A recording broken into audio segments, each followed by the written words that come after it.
নমস্কার বন্ধুরা, চলে এসেছি আবার একটি নতুন গল্প নিয়ে। আজ শোনাতে চলেছি দক্ষিণ ২৪ পরগনার সোনারপুর শহরের রাজপুরে অবস্থিত জাগ্রত বিপত্তারিণী চণ্ডীবাড়ির গল্প নিয়ে। তাহলে আর দেরি না করে শুরু করা যাক আজকের সফর। সবার আগে আমি গৌরী, তোমাদের হোস্ট, সবাইকে জানাই ওয়েলকাম টু প্রকৃতির টানে প্রকৃতির কোলে।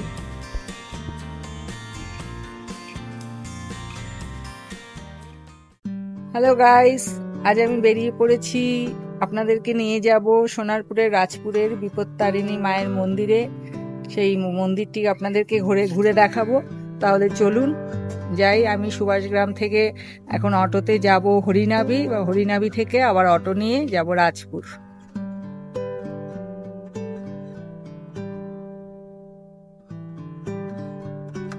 এখন আমি সুভাষগ্রাম থেকে অটোতে উঠে পড়েছি, আর এখান থেকে এই অটোতে যাব হরিনাবি। কিন্তু লোক নেই, লোক হলে তারপর অটো ছাড়বে। হরিনাবিতে পৌঁছে গেছি। এই মাঠটি দেখছেন, এটি হরিনাবির পাশেই এই বিশাল মাঠে রথের মেলা হয়। এই হলো অটো স্ট্যান্ড, এখানেই আমাদের হরিনাবিতে নামতে হবে।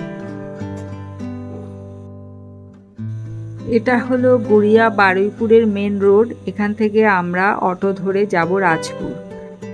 আমরা রাজপুরে চলে এসেছি। এই রাজপুরের এই ডান দিকের রাস্তাটা হলো বারুইপুরের দিক, আর সোজা যে রাস্তাটা দেখছেন ওখান দিয়ে বিপত্তারিণী মায়ের মন্দির যেতে হবে, আর এই দিকটা হলো, বাঁ দিকটা হলো গড়িয়ার দিক। অটো থেকে নেমে এখন হেঁটে যেতে হবে মন্দিরে। আজ আমার সঙ্গী হলো আমার মাসি। এই তাকাও, চলুন মন্দিরে গেটের সামনে গিয়ে দেখা হবে। মেন রাস্তা থেকে ৫-৭ মিনিট হেঁটে আসতে হয় মন্দিরে। আমরা মন্দিরের কাছাকাছি পৌঁছে গেছি। আর এই যে পাশে, ডান পাশে যে দোকানগুলো, এগুলো খাবারের দোকান। এখানে কচুরি সবজি পাওয়া যায়, যারা সকালে আসে পুজো দিয়ে খেতে পারবেন। আর এই হলো মন্দিরের গেট, এবং মন্দিরের গেটের গায়েই দেয়ালে সময় লেখা আছে, কখন খোলা বন্ধ এবং আরতির।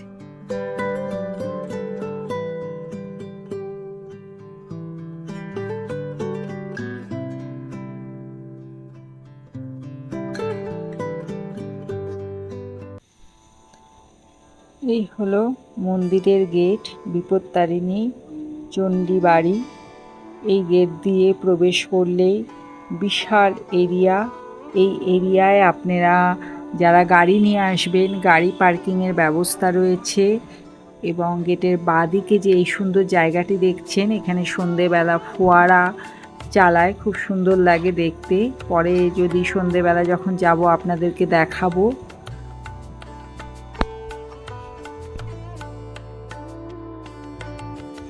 এই মন্দিরের ইতিহাস আপনাদের একটু জানিয়ে রাখি।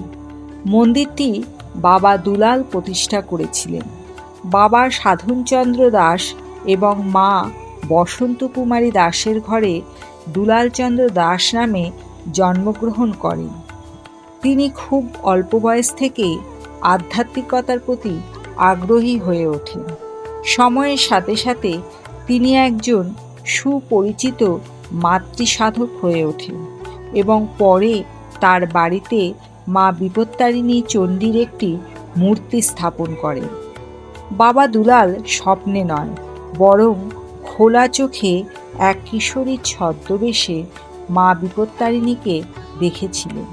তিনি বিপত্তারিণী ব্রত এবং তার উপাসনা এক নতুন পদ্ধতিতে শুরু করেছিলেন, এবং সর্বদা তার অনুসারীদের দেবীর পরিবর্তে মা হিসাবে তাকে পুজো করতে বলেছিলেন। তার ভক্তদের বিশ্বাস, যদি কেউ কোনো সমস্যায় পড়ে, তাহলে তিনি যদি ৩ বার জয় মা বিপত্তারিণী চণ্ডীর জয় জপ করেন, তাহলে মা তাদের বিপদ থেকে রক্ষা করবেন। এখানে বিনা পয়সায় জুতো রাখার ব্যবস্থা আছে। আপনারা জুতো রেখে, এবং উল্টো দিকে বেসিন রয়েছে, বেসিনে হাত ধুয়ে নিতে পারবেন, এবং সেখানে পানীয় জলেরও ব্যবস্থা রয়েছে।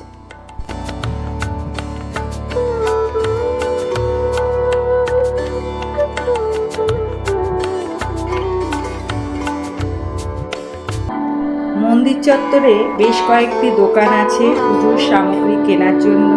এখান থেকে আপনারা ফুল, মালা, মিষ্টি এবং যদি মাকে শাড়ি দিতে চান সেই শাড়িও পেয়ে যাবেন।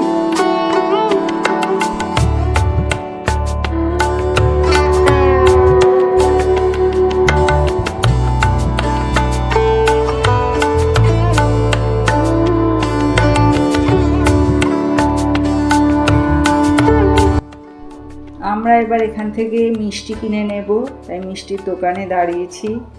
মিষ্টি কিনে তারপরে মন্দিরে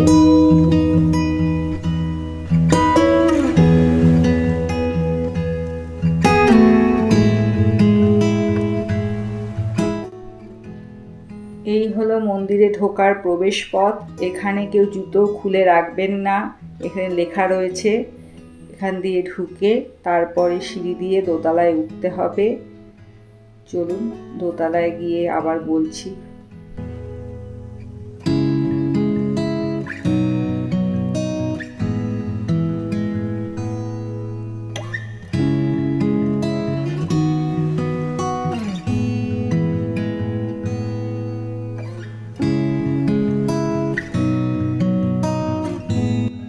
এখানে অনেক জায়গায় লেখা রয়েছে কোনো মূর্তির সামনে দাঁড়িয়ে ছবি বা সেলফি তোলা যাবে না।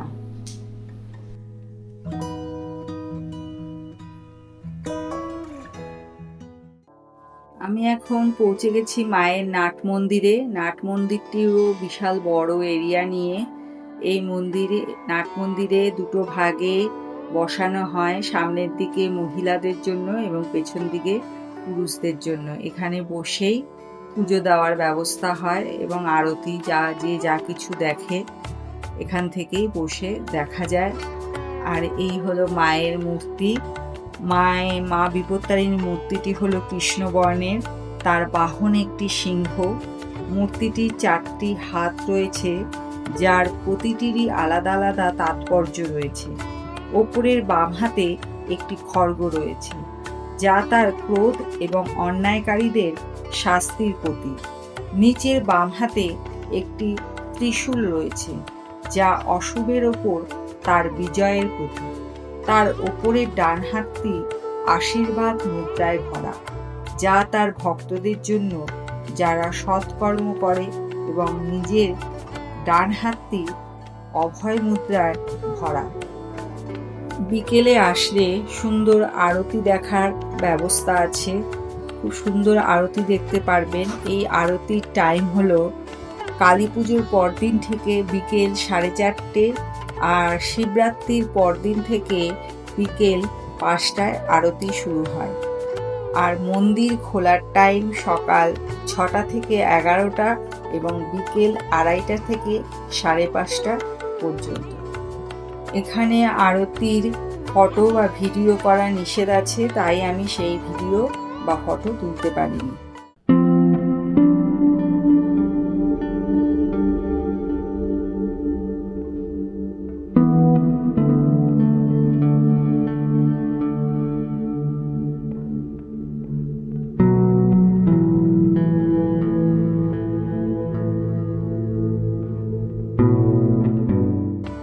এই নাট মন্দিরের ভেতরে আরো অনেক দেবদেবীর মূর্তি রয়েছে।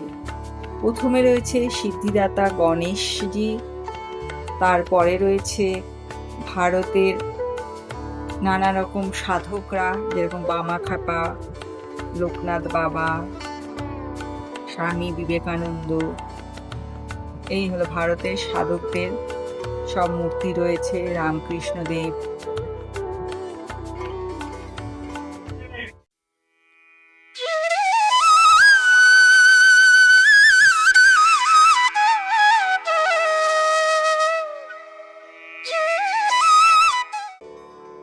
এরপরে রয়েছে এই মন্দিরের প্রতিষ্ঠাতা বাবা দুলাল এবং তার স্ত্রী শক্তি সাধনা দেবীর মূর্তি।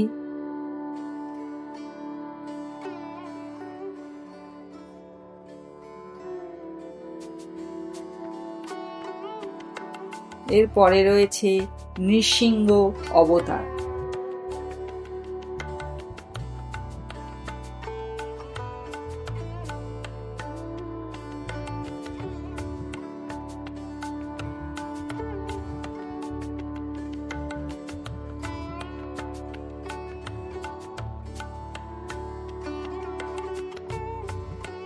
এরপরে রয়েছে মা দুর্গার মূর্তি। এই দুর্গার মূর্তি এখানে দুর্গাপুজোর সময় পুজো করা হয়, এবং আমরা যেহেতু দুর্গাপুজোর আগে গিয়েছিলাম, তাই কখন কি দুর্গাপুজোর সময় সব ওখানে লিস্ট লেখা ছিল।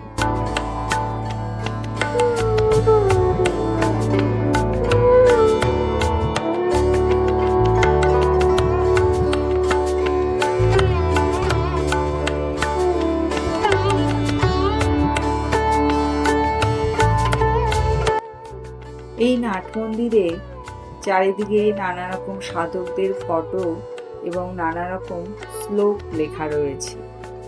এবং যেহেতু এখানে মন্দিরে যে আপনি মিষ্টি নিয়ে যাবেন, ওই মিষ্টি প্রসাদ করার ব্যবস্থা নেই, তাই এই নাট মন্দিরের পাশেই মায়ের একটি ফটো রাখা আছে, এবং সেখানে পুরোহিত ওই মিষ্টিকে প্রসাদ করে দেয় মন্ত্র পড়ে। এই হলো সেই জায়গাটি যেখানে আপনি মিষ্টি নিয়ে গিয়ে প্রসাদ করে নিতে পারবেন।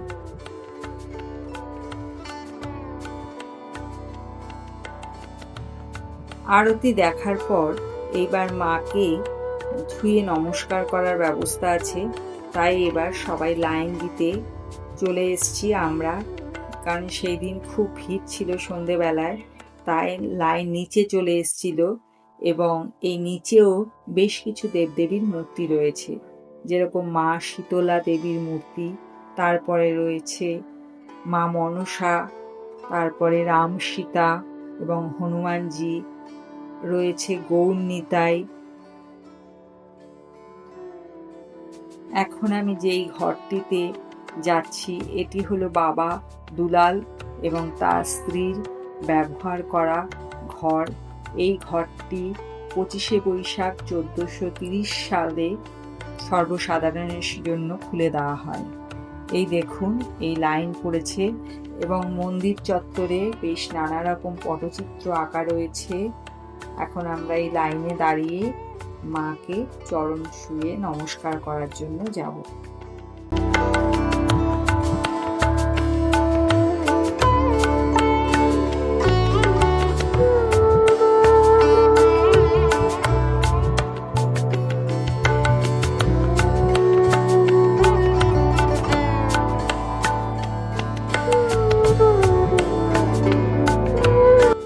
এখন পৌঁছে গেছি রত্নবেদীর সামনে। এই রত্নবেদীতে একটি বেলগাছ রয়েছে, যেই বেলগাছ বৃক্ষের নিচেই বাবা দুলাল 3 দিন ধরে তপস্যা করেছিলেন, এবং তৃতীয় দিন সন্ধেবেলায় তিনি পুণ্যকৃপায় মা বিপত্তারিণী চণ্ডীকে দর্শন করেন।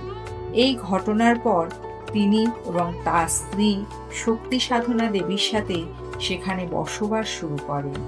সেই স্থানটি এখন রত্নবেদী নামে পরিচিত, এবং এখন সেখানে ধূপধুনার ব্যবস্থা করা হয়। সব ভক্তরা এখানে ধূপধুনা জ্বালিয়ে রত্নবেদীকে নমস্কার জানিয়ে আসেন।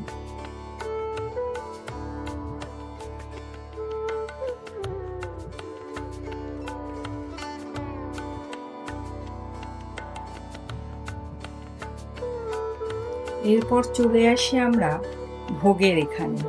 সন্ধেবেলা ভোগের ব্যবস্থা ছিল, সবাইকে শালপাতায় ভোগ দেওয়া হচ্ছিল।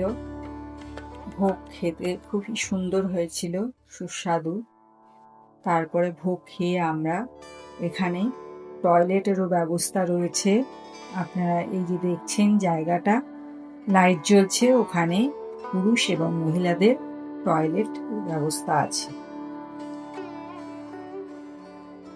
এই হলো মন্দির এরিয়া, এখানেও আপনারা বাইক গাড়ি পার্কিং করতে পারবেন, এবং এখানে কিছু পাখি বা কিছু রাখার ব্যবস্থা করা আছে জাল দিয়ে। আমরা এখন চলে আসলাম বাইরে পার্কিং এরিয়াতে। এখানে দেখলাম একজন গাড়ি পুজোরও ব্যবস্থা আছে, সব কিছুরই ব্যবস্থা আছে। বিশাল এরিয়া জুড়ে গাড়ি পার্কিং করা যাবে।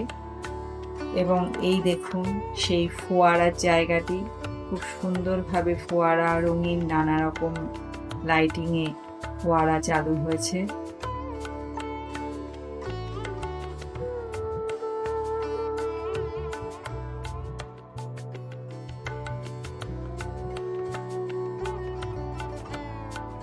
আজকের মতো ভিডিওটি এই পর্যন্তই। যদি ভিডিওটি আপনাদের ভালো লেগে থাকে তাহলে লাইক, কমেন্ট, শেয়ার এবং সাবস্ক্রাইব করে আমাদের পাশে থাকবেন। ভালো থাকবেন, সুস্থ থাকবেন আর দেখতে থাকবেন প্রকৃতির টানে, প্রকৃতির কোলে।